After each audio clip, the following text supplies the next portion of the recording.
News 1 middle ഈസ്റ്റിൽ ആദ്യം പ്രധാന വാർത്തകൾ. വൻതുക സമ്മാനമടിച്ചെന്ന് കാണിച്ച് SMS അയച്ച് പണം തട്ടുന്ന 7 പേർ ഷാർജയിൽ പിടിയിലായത് ബംഗ്ലാദേശ് സ്വദേശികൾ.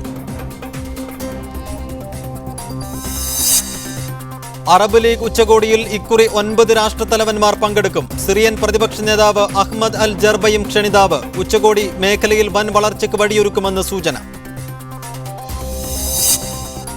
ഫ്ലക്സ് ബോർഡ് വെക്കുന്നതുമായി ബന്ധപ്പെട്ട് തിരുവനന്തപുരം അട്ടക്കുളങ്ങരയിൽ CPM കോൺഗ്രസ് BJP സംഘർഷം. BJP പ്രവർത്തകന് വെട്ടേറ്റു, നിരവധി പേർക്ക് പരിക്ക്.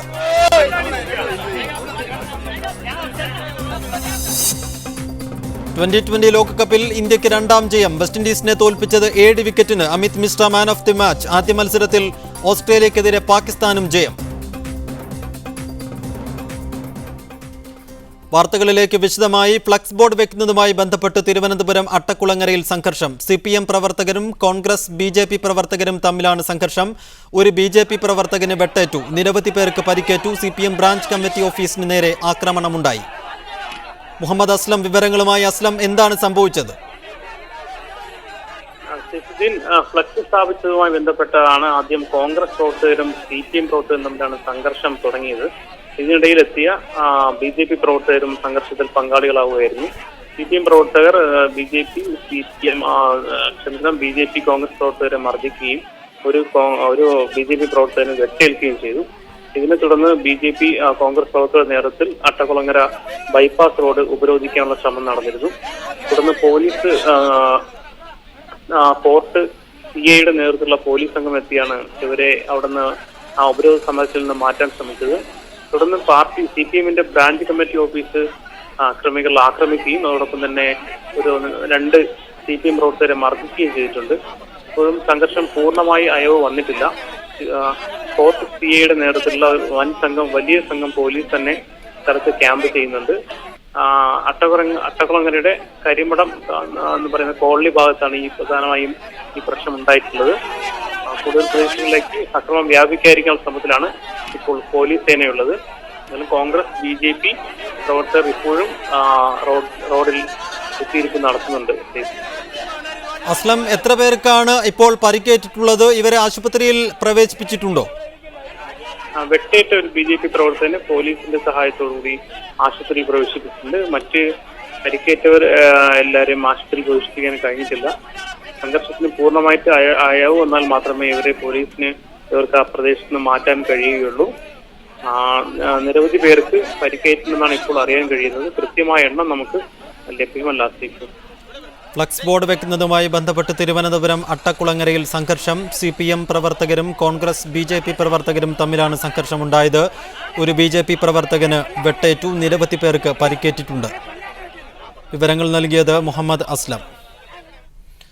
മറ്റു വാർത്തകളിലേക്ക്. ഉംറ തീർത്ഥാടകരുടെ എണ്ണത്തിൽ ഉണ്ടായേക്കാവുന്ന വർധനവ് കണക്കിലെടുത്ത് സുരക്ഷാ രംഗത്ത് ആവശ്യമായ മുൻകരുതലെടുത്തതായി മക്ക ഹറം സുരക്ഷാ സേനാ മേധാവി കേണൽ യഹ്യ സഹ്റാനി പറഞ്ഞു. തിരക്കേറിയതോടെ അടിയന്തര സേന, ഹജ്ജ് ഉംറ സേന എന്നിവരുടെ സഹായത്തോടെ ഹറമിനകത്തും പുറത്തും മുറ്റങ്ങളിലും വഴികളിലും തീർത്ഥാടകർക്കും നമസ്കരിക്കാനെത്തുന്നവർക്കും സേവനത്തിന് കൂടുതൽ സുരക്ഷാ ഉദ്യോഗസ്ഥരെ നിയോഗിച്ചിട്ടുണ്ട്.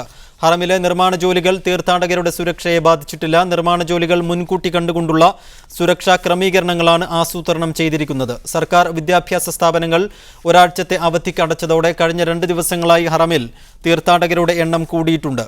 കഴിഞ്ഞ വെള്ളിയാഴ്ച തിരക്ക് കുറയ്ക്കാൻ ജുമുഅക്ക് 1 മണിക്കൂർ മുമ്പ് മതാഫിലേക്ക് ആളുകൾ പ്രവേശിക്കുന്നതിന് നിയന്ത്രണം ഏർപ്പെടുത്തിയിരുന്നു. ഉംറ തീർത്ഥാടകരെ മാത്രമേ മതാഫിലേക്ക് കടത്തിവിട്ടിരുന്നുള്ളൂ. ജുമ നമസ്കാരത്തിനെത്തിയവരെ 1ഉം 2ഉം നിലകളിലേക്ക് തിരിച്ചുവിടുകയുണ്ടായി. ഹറമിന്റെ താഴ്ഭാഗത്തും 1ാം നിലയിലും തിരക്ക് കുറയ്ക്കുന്നതിന്റെ ഭാഗമായി വെള്ളിയാഴ്ച ദിവസങ്ങളിൽ ഏറ്റവും മുകളിലെ നില കുടുംബങ്ങൾക്ക് തുറന്നുകൊടുക്കുന്ന കാര്യം ഇരു ഹറം കാര്യാലയവുമായി ചർച്ച ചെയ്തു വരികയാണെന്നും ഹറം സുരക്ഷാ സേനാ മേധാവി പറഞ്ഞു. 8ാമത് മസ്കറ്റ് അന്താരാഷ്ട്ര ചലച്ചിത്രോത്സവത്തിന് തിരിതെളിഞ്ഞു. മലയാള സിനിമയുടെ 85ാം വാർഷികം പ്രമാണിച്ച് 6 മലയാള സിനിമകൾ ഉൾപ്പെടെ വിവിധ രാജ്യങ്ങളിൽ നിന്ന് 102 സിനിമകളാണ് മേളയിൽ പ്രദർശിപ്പിക്കുന്നത്. 29-ന് നടക്കുന്ന സമാപന ചടങ്ങിൽ നടൻ മമ്മൂട്ടിയാണ് മുഖ്യാതിഥി. അൽബുസ്ഥാൻ പാലസിലെ ഉദ്ഘാടന ചടങ്ങുകൾക്ക് ശേഷം മസ്കത്ത് നഗരത്തിലെ 4 വേദികളിലാണ് ചലച്ചിത്രമേള പുരോഗമിക്കുന്നത്. Grand mall, Al Bahja, Shatti cinema, Oman film society എന്നിവയാണ് വേദികൾ. 85 വർഷം പിന്നിടുന്ന മലയാള സിനിമയ്ക്ക് അറബ് നാട്ടിലെ ഈ ചലച്ചിത്രമേള നൽകുന്ന പ്രാധാന്യം ശ്രദ്ധേയമാണ്. മേളയിൽ പ്രദർശിപ്പിക്കുന്ന 8 സിനിമകളിൽ 6 മലയാളത്തിൽ നിന്നാണ്. ആദ്യമായാണ് മസ്കത്ത് ഫിലിം ഫെസ്റ്റിവലിൽ ഇത്രയും മലയാള സിനിമകൾ എത്തുന്നത്. Oman film society chairman doctor Khalid Al സജ്ജാദിയുടെ നേതൃത്വത്തിലാണ് മേള. South Indian hero Mammootty, he will be present be here in closing ceremony, and he is going to be honored by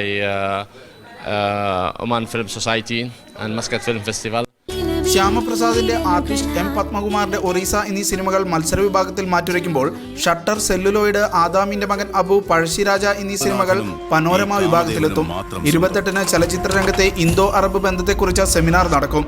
മലയാള സിനിമയുടെ 85-ാം വർഷം എന്നതും അതുപോലെ തന്നെ ഒമാൻ ഇൻഡോ ബന്ധവും കണക്കിലെടുത്തുകൊണ്ട് ഒരു സെമിനാർ സംഘടിപ്പിക്കുന്നുണ്ട്. അത് നമ്മുടെ മമ്മൂട്ടി അടക്കമുള്ള നടന്മാർ പങ്കെടുത്തുകൊണ്ടാണ് അത്. റിജുറാം, സരിത ജോയ്സ് എന്നിവരാണ് ഇന്ത്യൻ സിനിമാ കോർഡിനേറ്റർമാർ. 29-ന് മേളയ്ക്ക് കൊടിയിറങ്ങും.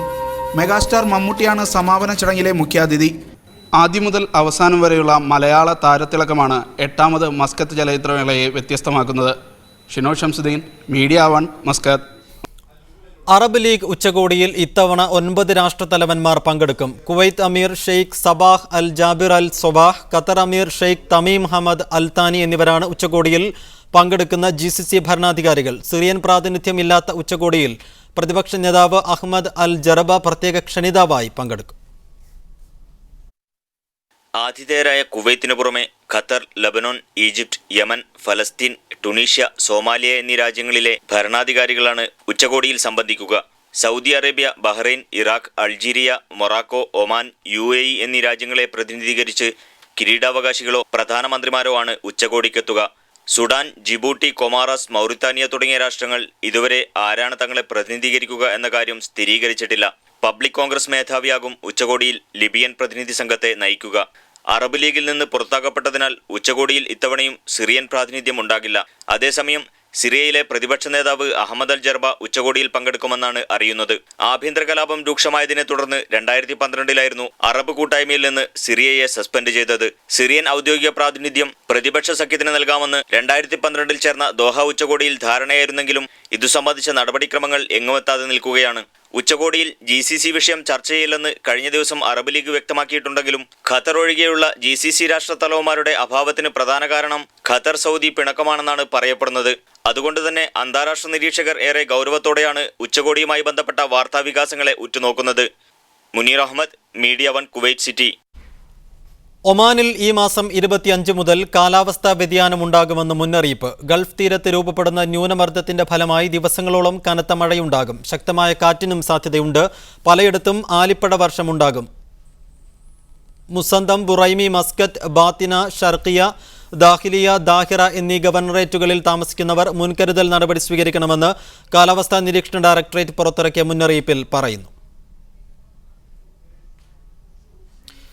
ഖത്തറിൽ നിയമലംഘനങ്ങൾ തടയാൻ നടപടി ശക്തമാക്കുന്നു. റിക്രൂട്ട്മെന്റ് വ്യവസ്ഥ ലംഘിക്കുന്ന കമ്പനികളെയും സ്പോൺസറുടെ കീഴിലല്ലാതെ ജോലി ചെയ്യുന്ന തൊഴിലാളികളെയും ബ്ലാക്ക് ലിസ്റ്റിൽ ഉൾപ്പെടുത്തും. സ്പോൺസറുടെ കീഴിലല്ലാതെ നിയമവിരുദ്ധമായി ജോലി ചെയ്യുന്നത് തടയാൻ ഖത്തറിൽ 2009 മുതൽ തന്നെ നിയമം പാസാക്കിയിരുന്നു. ഈ നിയമം കർശനമായി നടപ്പിലാക്കാനാണ് ഇപ്പോൾ ആഭ്യന്തര മന്ത്രാലയം നീക്കം ആരംഭിച്ചത്.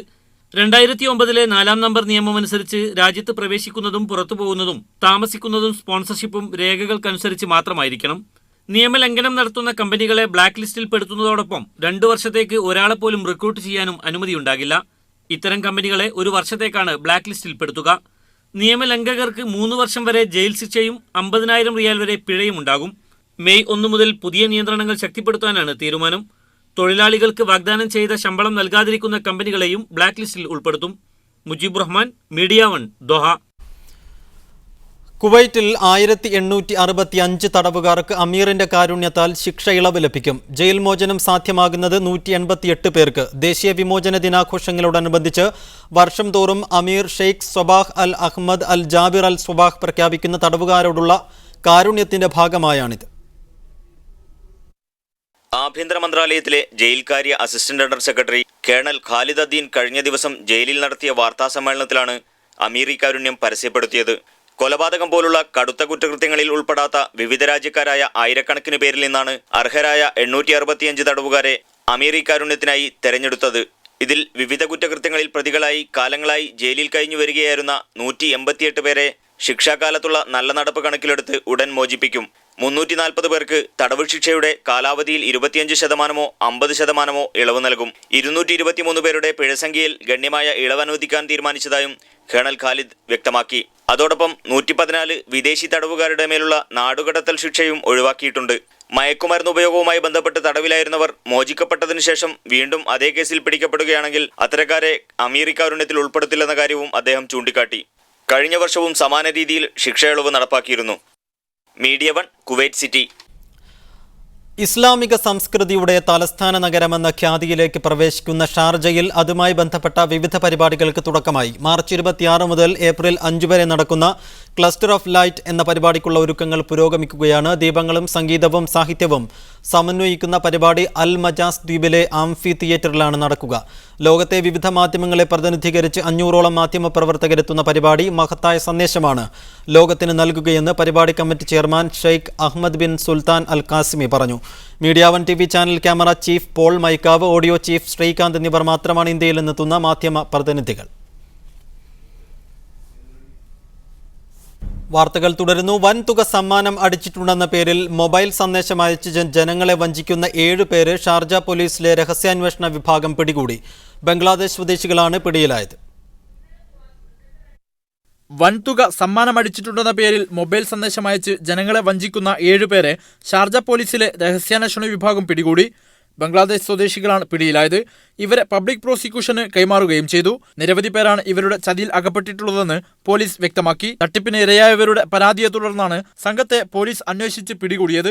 പ്രതികളുടെ താമസ സ്ഥലത്ത് നടത്തിയ പരിശോധനയിൽ 341 സിം കാർഡുകളും 40 മൊബൈൽ ഫോണുകളും അനുബന്ധ ഉപകരണങ്ങളും അധികൃതർ കണ്ടെടുത്തു. ഈ ആഴ്ചയിലെ നറുക്കെടുപ്പിൽ നിങ്ങളുടെ മൊബൈൽ നമ്പറിനാണ് വൻതുക സമ്മാനമടിച്ചതെന്ന് പറഞ്ഞാണ് അജ്ഞാതൻ വിളിക്കുക. ഇരയുടെ ഭാഷയിൽ മനോഹരമായി സംസാരിക്കുന്ന ആൾ ഇരയുടെ അമ്പരപ്പ് മുതലാക്കി ചതിയിൽ വീഴ്ത്തുകയാണ് ചെയ്യാറുള്ളത്. സമ്മാനം കൈമാറുന്നതിന് ചിലവ് വരുന്ന തുകയ്ക്ക് തുല്യമായ മൊബൈൽ റീചാർജ് കാർഡുകൾ അവർ നൽകുന്ന നമ്പറിലേക്ക് SMS അയക്കാൻ പറയും. ഇത്തരത്തിൽ വിവിധ ചിലവുകൾ പറഞ്ഞ് നല്ലൊരു സംഖ്യ തട്ടിപ്പുകാർ കൈക്കലാക്കും. വൻതുക സമ്മാനം മോഹിച്ചിരിക്കുന്നവരെ നിരാശരാക്കിക്കൊണ്ട് ഒരു ദിവസം തട്ടിപ്പ് സംഘത്തിന്റെ മൊബൈൽ നമ്പർ പ്രവർത്തിക്കാതെയാവും. തട്ടിപ്പിനെക്കുറിച്ച് സാധാരണക്കാർക്കിടയിൽ ബോധവൽക്കരണം ആരംഭിച്ചിട്ടുണ്ടെന്നും ഇത്തരക്കാരെക്കുറിച്ചുള്ള വിവരം ലഭിച്ചാൽ അറിയിക്കണമെന്നും ഷാർജ പോലീസ് പറഞ്ഞു. Media 1 Sharjah. ജിദ്ദയിലെ തലശ്ശേരി ക്രിക്കറ്റ് ഫോറം സംഘടിപ്പിക്കുന്ന ബൂപ്പ ചാമ്പ്യൻസ് ട്രോഫി ക്രിക്കറ്റ് ടൂർണമെന്റിന്റെ 6ാം എഡിഷന് വർണ്ണാഭമായ തുടക്കം. ടീം അംഗങ്ങളും TCF കുരുന്നുകളും അണിനിരന്ന മാർച്ച് പാസ്റ്റോടുകൂടി തുടങ്ങിയ tournament Malayalam news editor in chief Tariq മിഷ്കസ് ഉദ്ഘാടനം ചെയ്തു. ജിദ്ദയിലെ പ്രമുഖ 16 ക്രിക്കറ്റ് ക്ലബ്ബുകളാണ് ടൂർണമെന്റിന്റെ 6ാം എഡിഷനിൽ പങ്കെടുക്കുന്നത്. ഉദ്ഘാടന മത്സരത്തിൽ ടാർഗറ്റ് കേസ് 64 റൺസിന് ശ്രീലങ്കൻ ടൈറ്റാൻസിനെ തോൽപ്പിച്ചു. രണ്ടാമത്തെ മത്സരത്തിൽ ലോദർസ് ക്രിക്കറ്റ് ക്ലബ്ബ് ആർക്കുമ ക്രൗണിനെ പരാജയപ്പെടുത്തി. മത്സരത്തിൽ മാൻ ഓഫ് ദ മാച്ചായി ഷിബുവിനെ തെരഞ്ഞെടുത്തു. മറ്റൊരു മത്സരത്തിൽ നോക്കിയ ടസ്കേഴ്സ് KKR സ്ട്രൈക്കേഴ്സിനെതിരെ 3 വിക്കറ്റിന് ജയിച്ചു. ഉദ്ഘാടന ദിവസത്തെ അവസാന മത്സരത്തിൽ ദാസൽ സൂപ്പർ കിങ്സ് 3 റൺസിന് മൂർസിലാഫിനെ പരാജയപ്പെടുത്തി. വിവിധ ഏഷ്യൻ രാജ്യങ്ങളിൽ നിന്നുള്ള കളിക്കാർ പങ്കെടുക്കുന്ന ടൂർണമെന്റ് വീക്ഷിക്കാൻ സ്ത്രീകളും കുട്ടികളുമടക്കം നിരവധി പേരാണ് ബാഗ്ദാദിയ ഗ്രൗണ്ടിലെത്തിയത്. ടൂർണമെന്റിന്റെ ആദ്യ റൗണ്ട് മത്സരങ്ങൾ ഏപ്രിൽ 4-ന് അവസാനിക്കും. 5-ന് സെമിഫൈനൽ മത്സരങ്ങളും 11-ന് ഫൈനലും നടക്കും. Sadiq Ali Thuvvur, media 1 Jeddah.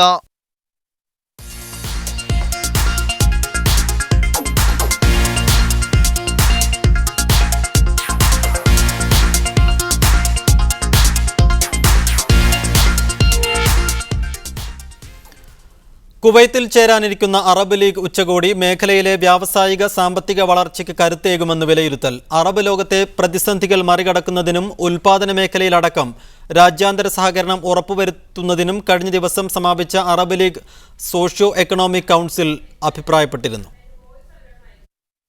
Arab banking commission, grand investment zone തുടങ്ങി സാമ്പത്തിക രംഗത്ത് കൈകോർത്ത് പ്രവർത്തിക്കുന്നതിനു വേണ്ടി നിരവധി പദ്ധതികളാണ് അറബ് ലീഗ് ഉച്ചകോടിയിൽ ചർച്ചയാകാനിരിക്കുന്നത്. ഉച്ചകോടിക്ക് മുന്നോടിയായി കഴിഞ്ഞ ദിവസം ചേർന്ന അറബ് ലീഗ് ധനമന്ത്രിമാരുടെ യോഗത്തിൽ ഉയർന്നുവന്ന പല നിർദ്ദേശങ്ങളും മേഖലയിലെ സാമ്പത്തിക വികാസത്തിന് ഊന്നൽ നൽകുന്നതായിരുന്നു. അന്താരാഷ്ട്ര ഇലക്ട്രിസിറ്റി ലിങ്കേജ് പ്രോജക്ട്, ഭക്ഷ്യസുരക്ഷാ പദ്ധതി തുടങ്ങി വിവിധ കരട് പദ്ധതികൾ Arab league socio economic council കഴിഞ്ഞ ദിവസം മുന്നോട്ട് വെച്ചിരുന്നു. ആഭ്യന്തര യുദ്ധങ്ങളുടെയും രാഷ്ട്രീയ അനിശ്ചിതത്വങ്ങളുടെയും വഴിയിൽ നിന്ന് വ്യാവസായിക സാമ്പത്തിക രംഗങ്ങളിലേക്ക് അറബ് രാജ്യങ്ങൾ വഴിമാറുന്നതിന്റെ സൂചനയാണ് ഇത്തവണത്തെ ഉച്ചകോടിയിലെ പ്രധാന അജണ്ടകളിൽ നിന്ന് ദൃശ്യമാകുന്നത്. സൈനിക രാജ്യരക്ഷാ തലങ്ങളിൽ സമയം കളയാതെ സാമ്പത്തിക വാണിജ്യകാര്യങ്ങളിൽ പുത്തൻ സമവാക്യങ്ങൾ രൂപപ്പെടുത്താൻ അറബ് രാജ്യങ്ങൾ തയ്യാറാകണമെന്ന് മുൻ GCC secretary general Abdullah Al ബഷേറ കഴിഞ്ഞ ദിവസം ആഹ്വാനം ചെയ്തിരുന്നു. Media 1, Kuwait city. വാണിജ്യ വ്യവസായ മേഖലയിലും സാമൂഹിക രംഗത്തും മികച്ച സംഭാവനകൾ അർപ്പിച്ചതിന് MK Lulu group managing director MA Yusuf അലിക്ക് കുവൈറ്റ് ഇന്ത്യൻ ബിസിനസ് കൗൺസിലിന്റെ പുരസ്കാരം. 1.5 പതിറ്റാണ്ടായി കുവൈത്തിലെ വ്യാപാര നിക്ഷേപ രംഗത്ത് വ്യക്തിമുദ്ര പതിപ്പിച്ചതിനും ഇന്ത്യക്കും കുവൈത്തിനുമിടയിലുള്ള ബന്ധം മെച്ചപ്പെടുത്തുന്നതിലും നിർണായക പങ്കുവഹിച്ചതാണ് പുരസ്കാര ലബ്ധിക്ക് കാരണമായത്.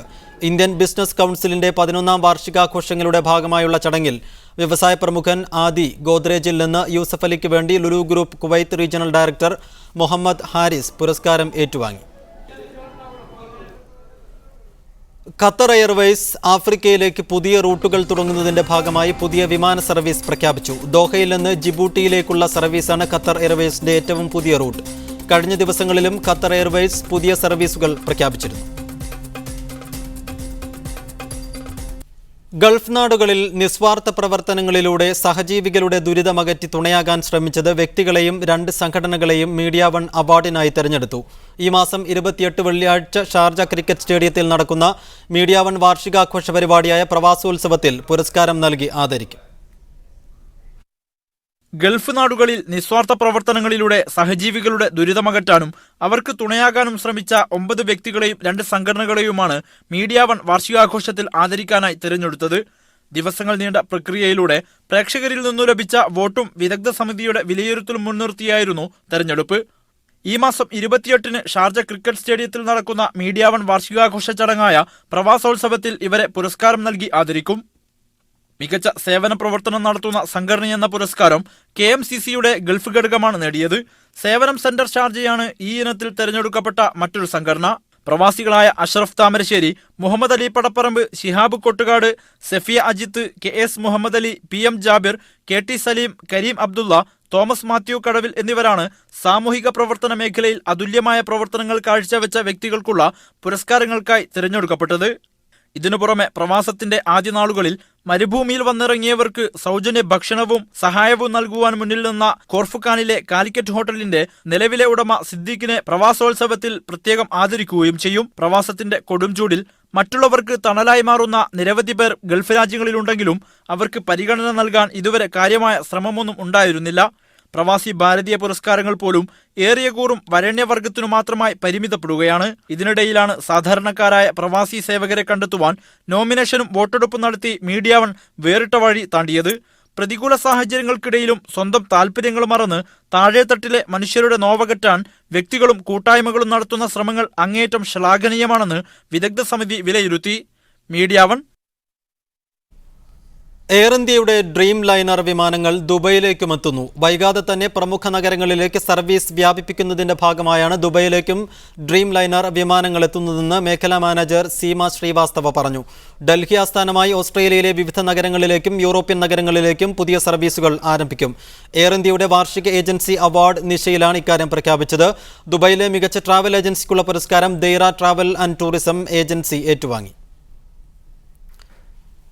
കായിക വാർത്തകളിലേക്ക്. 2020 ലോകകപ്പിൽ വെസ്റ്റ് ഇൻഡീസിനെതിരെ ഇന്ത്യക്ക് ജയം. 7 വിക്കറ്റിനാണ് ഇന്ത്യയുടെ ജയം. അമിത് മിശ്രയാണ് man of the match. Dileep ചിത്രമായ പറക്കും തലികയിലെ താമരാക്ഷൻ പിള്ള ബസ് ഓർക്കുന്നുണ്ടാകും. ഉണ്ണിയും സുന്ദരനും ചേർന്ന് താമരാക്ഷൻ പിള്ള ബസ്സിൽ മൊബൈൽ റെസ്റ്റോറന്റ് തുടങ്ങാനാണ് ബാങ്ക് വായ്പയ്ക്ക് ശ്രമിക്കുന്നത്. ഇവിടെ സൗദിയിൽ അബഹയിൽ ടൂറിസ്റ്റുകൾക്കായി റെസ്റ്റോറന്റാക്കാൻ വിമാനമാണ് ഉപയോഗിക്കുന്നത്. സൗദി അറേബ്യയിലെ ഖമീസ് മുഷൈത്തിൽ നിന്നുള്ള ദൃശ്യങ്ങളാണിത്. മദീനയിൽ നിന്നും അബഹയിലേക്ക് കൊണ്ടുപോകുന്ന സൗദി എയർലൈൻസ് വിമാനമാണിത്. മദീന എയർപോർട്ടിൽ നിന്ന് പൊളിച്ചു നീക്കിയ വിമാനം ഹോട്ടലായി ഉപയോഗിക്കാനാണ് അബഹയിലേക്ക് കൊണ്ടുപോകുന്നത്. മദീനയിൽ നിന്നും 20 ദിവസം മുമ്പാണ് വിമാനം കയറ്റിയ ട്രക്കുകൾ യാത്ര തിരിച്ചത്. ത്വായിഫ്, റനിയ, ബീഷ വഴി 1800 കിലോമീറ്റർ സഞ്ചരിച്ചാണ് കഴിഞ്ഞ ദിവസം ഖമീസ് മുഷൈത്തിലെത്തിയത്. ജംബോ വിമാനം അബഹ പട്ടണത്തിലെത്തിച്ച് ടൂറിസ്റ്റുകൾക്ക് ഹോട്ടലായി ഉപയോഗിക്കാനാണ് പദ്ധതി. അടുത്ത വേനൽക്കാലം മുതൽ ടൂറിസ്റ്റുകൾക്ക് വിമാനം ഹോട്ടലായി ഉപയോഗിച്ചു തുടങ്ങാമെന്ന് അസീർ മുനിസിപ്പാലിറ്റി വക്താവ് മുഹമ്മദ് ബിൻ അലി പറഞ്ഞു. വിമാനം കൊണ്ടുവരുന്നതിനു വേണ്ടി റോഡുകളിലെ നിരവധി കമാനങ്ങൾ ഇടിച്ചു നിരത്തിയിട്ടുണ്ട്. വീതി കൂടിയത് കാരണം റോഡിന് ഇരുവശത്തുമുള്ള നിരവധി മരങ്ങളും മുറിച്ചു മാറ്റുന്നുണ്ട്. ഹൈവേയിൽ മണിക്കൂറുകളോളം ഗതാഗത തടസ്സവും ഉണ്ടാവുന്നു. റോഡിലൂടെ പോകുന്ന വിമാനം കാണാൻ നിരവധി ആളുകളാണ് തടിച്ചുകൂടുന്നത്. ക്യാമറാമാൻ മുഹമ്മദ് നയീമിനൊപ്പം Muhammad Ali Chandrapinni, media 1, Khamis Mushait. തൊഴിലുടമയുടെ 63,000 ദിർഹം മോഷ്ടിച്ച് രാജ്യം വിടാൻ ശ്രമിച്ച മലയാളി പിടിയിൽ. കാഞ്ഞിരപ്പുഴ സ്വദേശി സുരേന്ദ്രനെയാണ് അജ്മാൻ പോലീസ് പിടികൂടിയത്. ബാങ്കിൽ അടക്കാൻ തൊഴിലുടമ നൽകിയ പണം നാട്ടിലേക്ക് മണി എക്സ്ചേഞ്ച് വഴി അയച്ച ശേഷം നാട്ടിലേക്ക് പോകാൻ വിമാനത്താവളത്തിലെത്തിയപ്പോൾ പോലീസ് പിടികൂടുകയായിരുന്നു. അജ്മാൻ വ്യവസായ മേഖലയിലെ ജെർഫിൽ ലബനാൻ സ്വദേശിയുടെ വെയർഹൌസിൽ ഡ്രൈവറായി ജോലി ചെയ്യുകയായിരുന്നു സുരേന്ദ്രൻ. അജ്മാൻ റാക്ക് ബാങ്കിൽ നിന്ന് ചെക്ക് മാറി ഷാർജ സ്റ്റാൻഡേർഡ് ചാർട്ടേഡ് ബാങ്കിലടക്കാൻ പോകുന്നതിനിടെ തൊഴിലുടമയായ ലബനാൻ സ്വദേശിക്ക് അത്യാവശ്യമായി മക്കൾ പഠിക്കുന്ന സ്കൂളിൽ പോകേണ്ടി വന്നു. സുരേന്ദ്രനെ പണമേൽപ്പിച്ചു പോയ തൊഴിലുടമയെ കബളിപ്പിച്ച് 63,000 ദിർഹത്തിൽ 55,000 ദിർഹം സുരേന്ദ്രൻ നാട്ടിലേക്ക് അയച്ചു.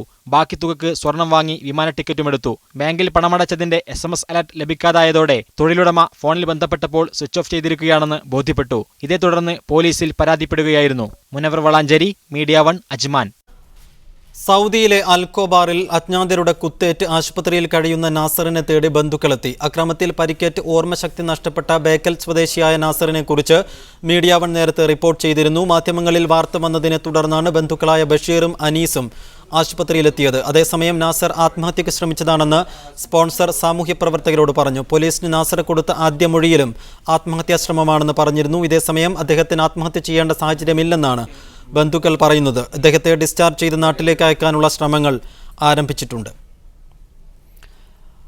മനം കവരുന്ന കാഴ്ചകളുമായി റിയാദിൽ പുഷ്പമേള 10,000ങ്ങളെ ആകർഷിക്കുന്നു. റിയാദ് നഗരസഭയുടെ ആഭിമുഖ്യത്തിൽ കിങ് അബ്ദുള്ള പാർക്കിലാണ് 10 ദിവസം നീണ്ടു നിൽക്കുന്ന കൂറ്റൻ മേള നടക്കുന്നത്. കണ്ണഞ്ചിപ്പിക്കുന്ന പൂക്കാഴ്ചയുടെ വൈവിധ്യമാർന്ന നിറക്കൂട്ടുകളുമായാണ് 10ാമത് റിയാദ് പുഷ്പമേളയ്ക്ക് തുടക്കമായത്. മല സ്റ്റേഡിയത്തോട് ചേർന്നുള്ള കിങ് അബ്ദുള്ള പാർക്കിലാണ് റിയാദ് നഗരസഭ കൂറ്റൻ പുഷ്പമേള ഒരുക്കിയത്. നിറത്തിലും മണത്തിലും മാത്രം വേറിട്ട് നിൽക്കുന്ന 6 ലക്ഷത്തിൽ പരം പൂക്കൾ കൊണ്ട് തയ്യാറാക്കിയ പരവതാനി മേളയിലെ ഏറ്റവും പ്രധാന ആകർഷണമാണ്. സന്ദർശകരെ ബോധവൽക്കരിക്കാൻ വിപുലമായ പരിപാടികളാണ് നഗരസഭ സംഘടിപ്പിച്ചിട്ടുള്ളത്. സാംസ്കാരിക വിനോദ പരിപാടികൾക്കൊപ്പം കുട്ടികൾക്ക് നഗരസഭയുടെ ആഭിമുഖ്യത്തിൽ ഒട്ടേറെ വിജ്ഞാന മത്സര പരിപാടികളും ഒരുക്കിയിട്ടുണ്ട്.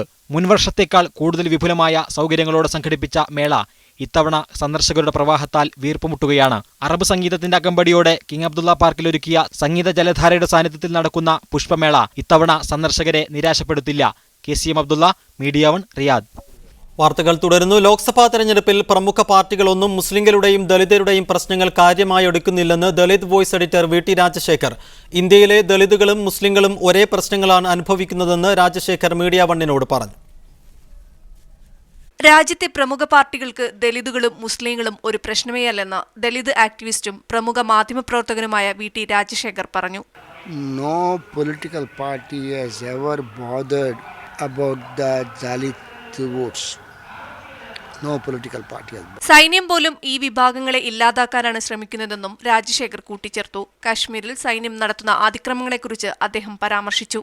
Not in the interest of the country, not in the interest of the society. So that is why in Kashmir, army itself is attacking the Muslims. In northeast India, which I proved only last year, whole of northeast I proved, tribals are attacked by the army.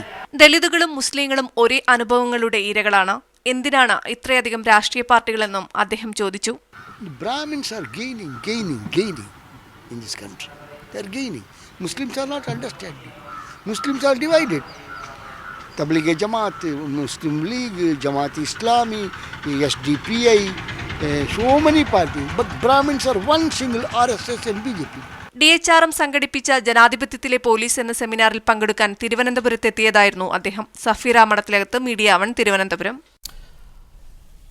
ഈ വിഷയമാണ് news 1 middle east ഇന്ന് പരിശോധിക്കുന്നത്. അബ്ദുൾ റസാഖ് പെരിങ്ങാടി, രാഷ്ട്രീയ നിരീക്ഷകൻ, കുവൈത്തിൽ നിന്നും സ്കൈപ്പിലൂടെ തത്സമയം ഈ ചർച്ചയിൽ പങ്കെടുക്കും.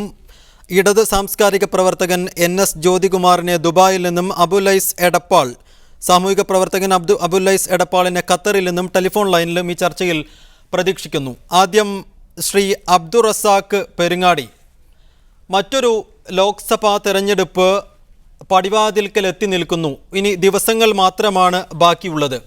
രാജ്യത്ത് ലോക്സഭാ തെരഞ്ഞെടുപ്പിനോടനുബന്ധിച്ച് വിവിധ വിഷയങ്ങളാണ് രാജ്യത്തെ വിവിധ സംസ്ഥാനങ്ങളിൽ ചർച്ച ചെയ്യപ്പെടുന്നത്. ഈ ചർച്ച ചെയ്യപ്പെടുന്ന വിഷയങ്ങളിലൂടെ കണ്ണോടിക്കുമ്പോൾ തമാശ തോന്നും പല വിഷയങ്ങളും. കേരളത്തിലേക്ക് വരുമ്പോൾ പല മണ്ഡലങ്ങളിലും സരിത എസ് നായരും സരിതയുമായി ബന്ധപ്പെട്ട മറ്റു വിഷയങ്ങളുമാണ് മുഖ്യ ചർച്ചാ വിഷയം. ഇവിടെയാണ് VT രാജശേഖർ പറഞ്ഞ കാര്യം പ്രസക്തമാകുന്നത്. രാജ്യത്തിൻ്റെ മൗലികമായ വിഷയം താഴ്ന്ന വിഭാഗങ്ങൾ, ദളിത്, ന്യൂനപക്ഷ മുസ്ലിം വിഭാഗങ്ങൾ ഉൾപ്പെടുന്ന താഴ്ന്ന ജനവിഭാഗങ്ങൾ നേരിടുന്ന രാഷ്ട്രീയവും സാമൂഹികവും സാമ്പത്തികവുമായ അസമത്വമാണ്. എന്തുകൊണ്ടാണ് ആം ആദ്മി ഉൾപ്പെടെയുള്ള രാഷ്ട്രീയ പ്രഹേളികകളുടെ കാലത്ത് ഇത്തരം വിഷയങ്ങൾ തെരഞ്ഞെടുപ്പ് വിഷയങ്ങളായി ചർച്ച ചെയ്യപ്പെടാതെ പോകുന്നത്? ഈ പ്രശ്നത്തെ നമ്മൾ നോക്കിക്കാണേണ്ടത് സാമുദായികമോ അല്ലെങ്കിൽ ജാതീയമോ ആയ ഒരു വീക്ഷണകോണിലൂടെ അല്ല എന്നതാണ് എൻ്റെ അഭിപ്രായം. ഇത് നമ്മുടെ ദേശീയ തലത്തിൽ നിന്നും മാനവിക തലത്തിൽ നിന്നും നോക്കിക്കാണേണ്ട ഒരു പ്രശ്നമാണ്. കാരണം ഇന്ത്യ എന്ന് പറയുന്ന ഒരു രാജ്യത്തിന് അത് അർഹിക്കുന്ന ഒരു സ്ഥാനം ലോക സമൂഹത്തിന് മുമ്പിൽ ലഭിക്കണമെങ്കിൽ അത് എല്ലാ ജനവിഭാഗങ്ങൾക്കും അധികാര പങ്കാളിത്തവും അതിലെല്ലാ ജനവിഭാഗങ്ങളും വളരുകയും വികസിക്കുകയും ചെയ്യുന്ന ഒരു സാഹചര്യം ഉണ്ടാവേണ്ടതായിട്ടുണ്ട്. നിർഭാഗ്യവശാൽ നമ്മുടെ മുഖ്യധാരാ പാർട്ടികൾക്കും അതുപോലെ ഇന്ത്യ ഇതുവരെ ഭരിച്ച പാർട്ടികൾക്കും ഈ ഒരു വീക്ഷണത്തിൽ ഇന്ത്യയെ നോക്കിക്കാണാൻ സാധിക്കാത്തതാണ് യഥാർത്ഥത്തിൽ ഇന്ത്യ ഇന്ന് അനുഭവിക്കുന്ന മുഖ്യ പ്രശ്നം. ഇന്ത്യയിലെ ജനാധിപത്യം വേണ്ടത്ര പക്വമോ പാകമോ ആയിട്ടില്ല എന്നതിന് തെളിവാണ് ഇന്ത്യയിലെ മതന്യൂനപക്ഷങ്ങളും അതേപോലെ തന്നെ പാർശ്വവൽകൃതമായ ഇതര ജനവിഭാഗങ്ങളും ഇപ്പോൾ സ്വാതന്ത്ര്യം കിട്ടി 60-ലേറെ വർഷം കഴിഞ്ഞിട്ടും 67 വർഷം കഴിഞ്ഞിട്ടും അവർ ഇപ്പോഴും മാർജിനലൈസ് ചെയ്യപ്പെട്ടുകൊണ്ട് കിടക്കുന്നു എന്നത്. അതേപോലെ തന്നെ ഇന്ത്യയിലെ ജനാധിപത്യം പാകമായിട്ടില്ല എന്നതിന്റെ മറ്റൊരു സൂചികയും തെളിവുമാണ് ഇന്ത്യയിലെ വനിതകളുടെ അധികാര പങ്കാളിത്തം, വനിതകളുടെ പാർലമെന്റിലും നിയമസഭയിലുള്ള പ്രാതിനിധ്യം ഇപ്പോഴും വേണ്ടത്ര ഒരു ജനാധിപത്യപരമായ ഒരു ഭരണക്രമത്തിൽ ഉണ്ടാവേണ്ട അർത്ഥത്തിൽ ഉണ്ടായിട്ടില്ല എന്നത്. അതേപോലെ തന്നെ മറ്റൊരു ഇന്ത്യയിൽ ജനാധിപത്യം വേണ്ടത്ര പക്വമോ പാകമോ ഇനിയും ആയിട്ടില്ല എന്നതിന്റെ മറ്റൊരാണ് ഇന്ത്യയിൽ തെരഞ്ഞെടുക്കപ്പെടുന്ന ആളുകളുടെ ക്വാളിറ്റി. യഥാർത്ഥത്തിൽ പാർലമെന്റിൽ അവർ വഹിക്കുവാൻ അർഹിക്കുന്ന സ്ഥാനത്തേക്ക് യോഗ്യരാണോ അവർ എന്ന നിലക്ക് തെരഞ്ഞെടുക്കപ്പെടുന്നില്ല. പലപ്പോഴും പക്ഷപാതിത്വപരമായും തികച്ചും പാർട്ടി സംവിധാനത്തിന്റെ അടിസ്ഥാനത്തിലും മാത്രമാണ് ഇന്ത്യയിലെ തെരഞ്ഞെടുപ്പ് പ്രക്രിയ നടക്കുന്നത്. അവിടെ തന്നെ മുഖ്യമായ രാഷ്ട്രീയ പാർട്ടികളുടെ നയനിലപാടുകൾ സ്വീകരിക്കുന്നവർക്ക് തന്നെ ദളിതുകൾക്കും അതേപോലെ മതന്യൂനപക്ഷങ്ങൾക്കും മുസ്ലിങ്ങൾ ഉൾപ്പെടെയുള്ള മതന്യൂനപക്ഷങ്ങൾക്കും പ്രാതിനിധ്യമില്ല എന്ന വസ്തുത പറയുന്നുണ്ട്. ആ സംഗതി പരിഹരിക്കപ്പെടാതെ പാർലമെന്റിലേക്കും നിയമസഭകളിലേക്കും മുസ്ലിങ്ങളും അതേപോലെ തന്നെ ഇതര മതന്യൂനപക്ഷങ്ങളും തെരഞ്ഞെടുക്കപ്പെടുന്നവരുടെ യോഗ്യതയാണ് പ്രധാന പ്രശ്നം എന്ന് താങ്കൾ വിലയിരുത്തുന്നു. ശ്രീ NS ജ്യോതികുമാർ, അട്ടപ്പാടി ഉൾപ്പെടെയുള്ള ആദിവാസി ദളിത് മേഖലയിൽ വിതരണം ചെയ്യുന്ന ഫണ്ടുകൾ ചൂഷണം ചെയ്യുന്നത് പരിശോധിക്കണമെന്ന് KPCC പ്രസിഡന്റ് VM സുധീരൻ പറഞ്ഞത് ഇന്നാണ്. അദ്ദേഹം അത് പറയാനുള്ള ധൈര്യം കാണിച്ചതിനെ നമുക്ക് പ്രശംസിക്കാം. ഇവിടെ പ്രശ്നം ഇത്തരം താഴ്ന്ന ജനവിഭാഗങ്ങൾ അനുഭവിക്കുന്ന സാമൂഹികമോ സാമ്പത്തികമോ രാഷ്ട്രീയമോ ആയ അസമത്വങ്ങളും ഒപ്പം കയറിക്കിടക്കാൻ ഒരു കൂരയില്ലാത്ത പ്രശ്നങ്ങളുമൊക്കെ നമുക്ക് മാറ്റിവെക്കാം, അത് ചർച്ച ചെയ്യാം. അതിനപ്പുറത്താണ് പട്ടിണി മാറ്റാനായി സർക്കാർ അനുവദിച്ച ഫണ്ട് ചൂഷണം ചെയ്യുന്നത്.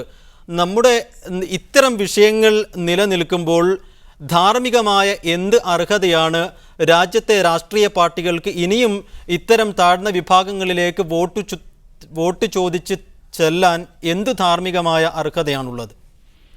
ഒട്ടും ആലങ്കാരികതകളില്ലാതെ വളരെ യാഥാർത്ഥ്യത്തോടുകൂടി നിന്നുകൊണ്ട് നമുക്ക് പറയാം, നമ്മുടെ ഭരണകൂടം, നമ്മുടെ ജനാധിപത്യം ദളിത വിരുദ്ധമാണ്, ന്യൂനപക്ഷ വിരുദ്ധമാണ്, സ്ത്രീ വിരുദ്ധമാണ്, ഹരിത വിരുദ്ധമാണ്.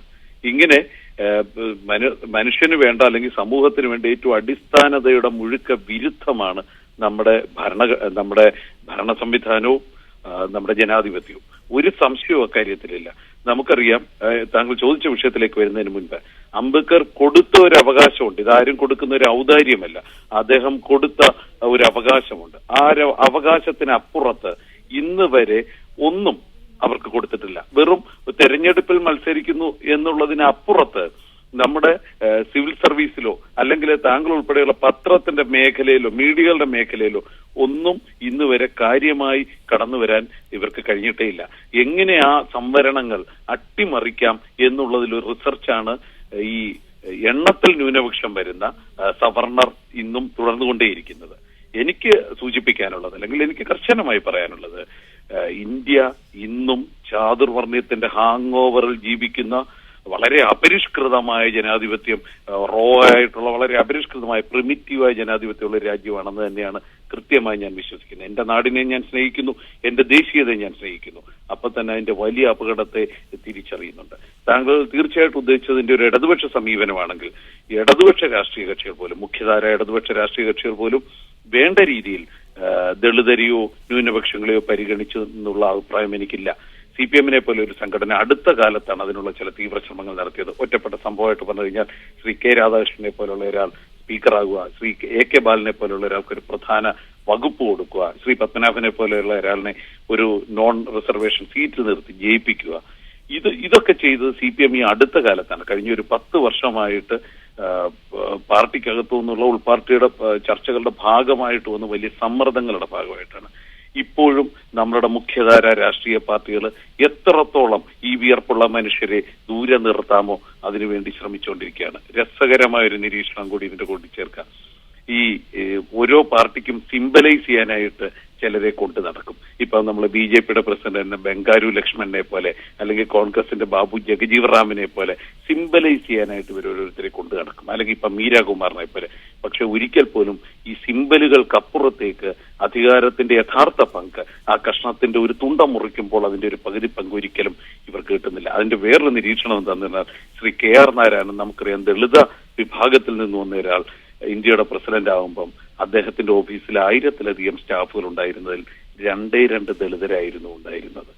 ഇത് എങ്ങനെ നമ്മൾ സിംബലൈസ് ചെയ്യുന്നു, എങ്ങനെ നമ്മൾ പ്രതീകവൽക്കരിക്കുന്നു, എങ്ങനെ നമ്മൾ കിട്ടേണ്ട അധികാരത്തിന് പകരം ദൂരെ കാണിക്കുന്ന ഒരു മായയായി, ദൂരെ കാണിക്കുന്ന ഒരു മിറാഷായി, ദൂരെ കാണിക്കുന്ന ഒരു പ്രഹേളികയായി എങ്ങനെ ഇതിനെ കൊണ്ടുപോകുന്നു എന്നുള്ളതിന്റെ വലിയ തെളിവാണ്. ഇനി താങ്കൾ ചോദിച്ച ഈ അട്ടപ്പാടിയുടെ ഒരു വിഷയം, ഒരുപക്ഷെ ആദിവാസികൾക്ക് വേണ്ടി കഴിഞ്ഞ കേരള സംസ്ഥാനം രൂപീകരിച്ചതിന് ശേഷം മുടക്കിയ തുകയുണ്ടെങ്കിൽ അവരെ എല്ലാം ലോകത്തിലെ ഏറ്റവും വലിയ, ഞങ്ങൾ ജീവിക്കുന്ന നഗരമായ ദുബൈയിലെ ബുർജ് അറബിലെ ഏറ്റവും വലിയ 5 സ്റ്റാർ ഹോട്ടലിൽ താമസിപ്പിക്കാനുള്ള പണം നമ്മൾ ചെലവാക്കി കഴിഞ്ഞിരിക്കുന്നു. പക്ഷെ ഇന്നും ആ പാവങ്ങളുടെ ദാരിദ്ര്യം മാറിയിട്ടില്ല.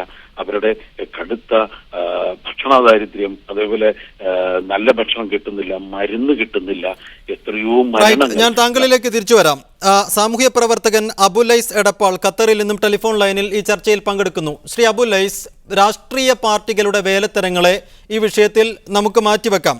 ഇത്തരം അധാർമികതക്കെതിരെ, രാഷ്ട്രീയ പാർട്ടികൾ കാണിക്കുന്ന വഞ്ചനക്കെതിരെ, ചൂഷണങ്ങൾക്കെതിരെ ഫൈറ്റ് ചെയ്യാൻ, അതിന് പ്രതികാരം ചെയ്യാൻ കിട്ടുന്ന ഒരു സുവർണാവസരമാണ് ഇത്തരം താഴ്ന്ന ജനവിഭാഗങ്ങളെ സംബന്ധിച്ചിടത്തോളം, ദളിത് വിഭാഗങ്ങളെ സംബന്ധിച്ചിടത്തോളം, ന്യൂനപക്ഷ മുസ്ലിം ഉൾപ്പെടെയുള്ള ന്യൂനപക്ഷ വിഭാഗങ്ങളെ സംബന്ധിച്ചിടത്തോളം അവർക്ക് അവരുടെ ഭാഗധേയം നിർവഹിക്കാനുള്ള ഒരു സുവർണാവസരമാണ് തെരഞ്ഞെടുപ്പ്. പക്ഷേ ഈ പറഞ്ഞ വിഭാഗങ്ങളൊന്നും തെരഞ്ഞെടുപ്പിനെ വേണ്ട രീതിയിൽ ഉപയോഗിക്കുന്നില്ല എന്നുള്ള ഒരു വിമർശമുണ്ട്.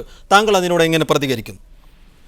തീർച്ചയായും അത് ശരിയാണ്. പക്ഷെ അതിനു മുമ്പ് തന്നെ ഈ ടി രാജശേഖരന്റെ ഇന്നത്തെ വെളിപ്പെടുത്തൽ, യഥാർത്ഥത്തിൽ അദ്ദേഹത്തിൻ്റെതായിട്ടുള്ള ഒരു വെളിപ്പെടുത്തൽ ഇതിനു മുന്നേ വളരെ തീവ്രമായിട്ട് ഉണ്ടായിട്ടുണ്ട്. അതോടൊപ്പം തന്നെ ഈ വിഷയം ഇന്ത്യ ചരിത്രത്തിൽ നമ്മൾ പരിശോധിച്ച് നോക്കുമ്പോൾ തന്നെ മുന്നേ തന്നെ രേഖപ്പെടുത്തപ്പെട്ട വിഷയം തന്നെയാണ്. ദളിതരെയും മുസ്ലിങ്ങളെ സംബന്ധിച്ച് ഒരുപാട് റിപ്പോർട്ടുകൾ, കമ്മീഷൻ റിപ്പോർട്ടുകൾ, സച്ചാർ കമ്മീഷൻ റിപ്പോർട്ടാണെങ്കിൽ അതിന് മുമ്പുള്ള റിപ്പോർട്ടുകളൊക്കെയാണ്, റിപ്പോർട്ടുകളൊക്കെയാണ് കൃത്യമായി ഈ വിഭാഗങ്ങളുടെ അധസ്ഥിതാവസ്ഥയെക്കുറിച്ച് വ്യക്തമായി രേഖപ്പെടുത്തിയിട്ടുണ്ട്. പക്ഷെ എന്തുകൊണ്ട് ഇത്രയും 67 വർഷങ്ങൾക്ക് ശേഷം, സ്വാതന്ത്ര്യം നേടിയതിനു ശേഷം എന്തുകൊണ്ട് ഗാന്ധിജിയൊക്കെ പറഞ്ഞ അവസാനത്തെ മനുഷ്യന് വരെ ഉള്ള സ്വാതന്ത്ര്യത്തെക്കുറിച്ച് അല്ലെങ്കിൽ അവന്റെ പ്രശ്നങ്ങളെ പരിഹരിക്കുന്നതിനെ കുറിച്ച് പറഞ്ഞ ഒരു രാജ്യത്ത് എന്തുകൊണ്ട് ഇത്രയും വലിയൊരു വിഭാഗം ജനങ്ങൾ, അടിസ്ഥാന വിഭാഗം എന്തുകൊണ്ട് ഈ ദുരിതം പേറുന്നു എന്നുള്ളത് നമ്മൾ ഇരുത്തി ചിന്തിപ്പിക്കേണ്ടതാണ്. ഇലക്ഷൻ ഒരു ഉത്സവകാലമാണ്. ഈ ഇലക്ഷൻ കാലത്ത് ഈ ശക്തികൾക്ക് യോജിച്ച് മുന്നോട്ട് പോവുക എന്നുള്ളത് അടിസ്ഥാന പ്രശ്നം അവർ ശക്തരല്ല എന്നുള്ളതാണ്. അതോടൊപ്പം തന്നെ നിലവിലുള്ള രാഷ്ട്രീയ പാർട്ടികൾ അവരെ വിഭജിച്ചെടുത്ത് അവരുടെ ആവശ്യങ്ങൾക്ക് വേണ്ടി ഉപയോഗിക്കുന്നു എന്നതാണ് മറ്റൊരു ദുരന്തം. കൃത്യമായ ഒരു നേതൃത്വം ഈ രാഷ്ട്രീയ ഈ മുസ്ലിം വിഭാഗങ്ങൾക്കോ ഇന്ത്യ അടിസ്ഥാനത്തിൽ മുസ്ലിം വിഭാഗങ്ങൾക്കോ ദളിത് വിഭാഗങ്ങൾക്കോ ഇല്ല എന്ന് മാത്രമല്ല അവരുടെ യോജിപ്പിനെ തന്നെ തകർക്കുന്ന രൂപത്തിലാണ് മുഖ്യധാര രാഷ്ട്രീയ പാർട്ടികളുടെ ഇടപെടലൊക്കെ ഉണ്ടാകുന്നത്.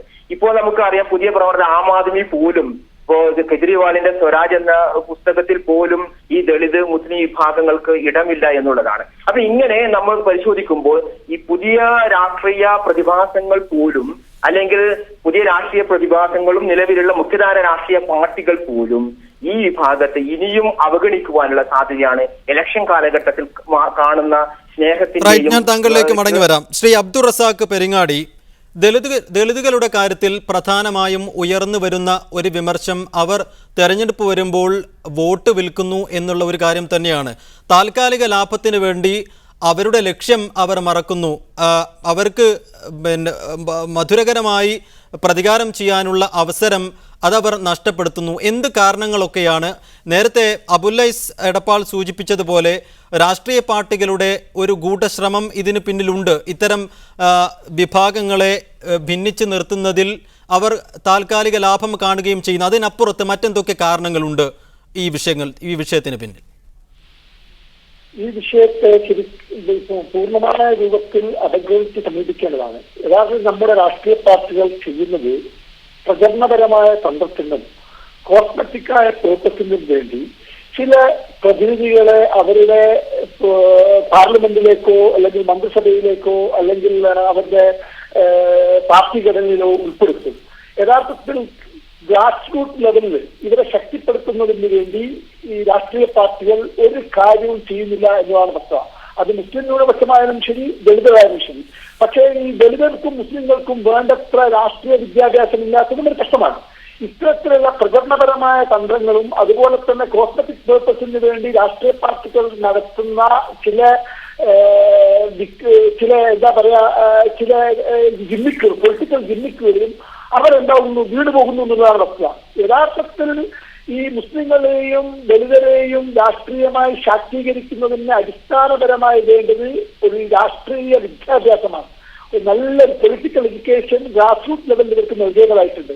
മറ്റൊന്ന്, ദേശീയ തലത്തിൽ ഇവരെ പ്രതിനിധാനം ചെയ്യുന്ന ദളിതരെ സംബന്ധിച്ചിടത്തോളം യുപിയിൽ മായാവതി എന്ന് പറയുന്ന ഒരു ദളിത് കാൻസുറാനുണ്ടെങ്കിൽ യുപിയിലും അതുപോലെ തന്നെ മധ്യപ്രദേശിലും ഉത്തരേന്ത്യയിലെ ചില സംസ്ഥാനങ്ങളിലുമൊക്കെ ശക്തിപ്പെട്ടെങ്കിലും ഇവരും അധികാരത്തിലെത്തുമ്പോൾ യഥാർത്ഥത്തിൽ അടിസ്ഥാന ജനതയുടെ പ്രശ്നങ്ങൾ പരിഹരിക്കുന്നതിനപ്പുറം അവരുടെ സ്വാർത്ഥമായ അല്ലെങ്കിൽ നേതാക്കളുടെ സ്വാർത്ഥമായ താല്പര്യങ്ങളിൽ മാത്രം താല്പര്യങ്ങൾ മാത്രം അടിഞ്ഞു കൂടുന്ന സാഹചര്യവുമുണ്ട്. കാരണം ഈ നേതാക്കൾക്ക് ഈ ജനതയോടൊരു പ്രതിബദ്ധതയും ഇല്ലാത്ത. ശ്രീ അബ്ദുൾ റസാഖ്, ഞാൻ ഒന്നിടപെടുന്നു. വളരെ വിശദമായി ചർച്ച ചെയ്യേണ്ട ഒരു വിഷയമാണ്. സമയപരിമിതി മൂലം ചർച്ച ഇവിടെ അവസാനിപ്പിക്കേണ്ടി വരുന്നതിൽ ക്ഷമ ചോദിക്കുന്നു. വളരെയധികം നന്ദി ശ്രീ അബ്ദുൾ റസാഖ് പെരിങ്ങാടി, NS ജ്യോതികുമാർ, അബുല്ലൈസ് എടപ്പാൾ ചർച്ചയിൽ പങ്കെടുത്തതിന്.